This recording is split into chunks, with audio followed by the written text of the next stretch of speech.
एक गांव में दया और चिंटू नाम के दो सगे भाई रहा करते थे। चिंटू दया से 5 साल छोटा था।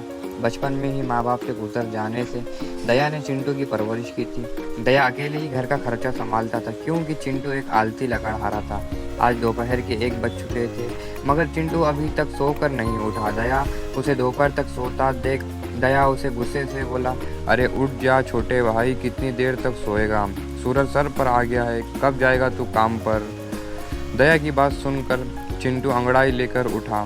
क्या भैया, तुम तो सुबह सुबह आराम भी नहीं करने नहीं देते। दोपहर के वक्त को तू सुबह का वक्त बोलता है। मैंने तेरे लिए जो नाश्ता बनाया था वो भी ठंडा हो चुका है। अब मैं दोपहर का खाना बनाने की तैयारी कर रहा हूँ मगर तेरी नींद है कि जो पूरा होने का नाम ही नहीं लेती। क्या आप दोपहर का खाना बनाने की तैयारी कर रहे हो? मुझे तो वक्त का पता ही नहीं चला। दया खांसते हुए बोला, चिंटू तू सारे गांव में आलसीपन के लिए मशहूर है। जब कोई मुझे से तेरी बुराई करता है तो मुझे बर्दाश्त नहीं होता, बहुत बुरा लगता है। दया खांसते हुए बोला, अब तो मेरा अकेले की मेहनत से घर का खर्चा भी नहीं चलता। क्या भैया, आप सीधा सीधा क्यों नहीं बोलते? आप मुझसे तंग आ गए हों। अब तू नाश्ता कर ले।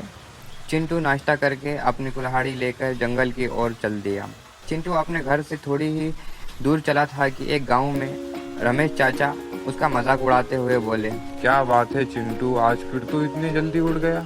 अरे इतने सुबह सुबह तू काम पर जाएगा तो तू तो बीमार पड़ जाएगा है। अरे तुमको क्या करना रमेश चाचा, मैं जल्दी उठूँ या देर से, मेरी मर्जी। चिंटू की बात सुनकर रमेश चाचा के चेहरे पर गुस्सा झलकने लगा। क्या बोला तू? तेरा जब मर्जी तू उठेगा। तेरा बड़ा भाई मेहनत करके घर का खर्चा संभालता और तू दिन भर घोड़ों की तरह सोता रहेगा। रमेश चाचा की बात सुनकर चिंटू के चेहरे पर गुस्सा आने लगा। जंगल में आकर अपने आप से बोलने लगा कि गांव के लोग अपने आप को क्या समझते हैं।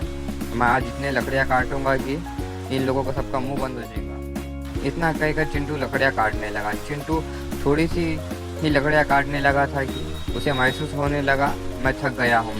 वो अब अपने आप से बोला कि मैं थोड़ी देर आराम कर लेता हूँ। इतना बोलकर वो एक पेड़ के नीचे आराम करने लगा, सो जाता है। तभी चिंटू को एक साधु उठा दिया। कौन है भाई जिसने मुझे इतनी अच्छी नींद से उठा दिया? साधु गुस्से से बोला, यहाँ पर तू लकड़ियाँ काटने के बजाय तू सो रहा है। तुझे ऐसा करते हुए मैं बहुत टाइम से देख रहा हूँ। मैं तुझे चेतावनी देने आया हूँ, देख सुधर जा, मुसीबत तेरे आसपास मंडरा रही है। हे बाबा जाओ जाओ, वो कैसी मुसीबत, मुझे आराम करने दो। जाओ, मुझे आराम करने दो। लकड़ियाँ काटने के बजाय तू यहाँ आराम कर रहा है। नहीं तेरे जैसा आलसी लकड़हारा अभी तक नहीं देखा। बाबा मेरी कुल्हाड़ी टूट गई है इसीलिए मैं सो रहा हूँ, अब मुझे सोने दो। जाओ बाबा जाओ।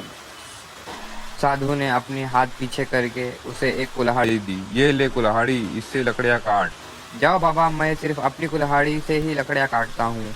वैसे भी मैंने आज लकड़ियाँ काट ली है, मुझे आराम करने दो। जाओ बाबा, मुझे सोने दो, जाओ। सीधा सीधा क्यों नहीं बोलते तुम कि तुमको काम नहीं करना, आलसी लकड़हारे? इतना कहकर साधु गुस्सा होकर वहां से चला गया और चिंटू आराम से वहां सो गया।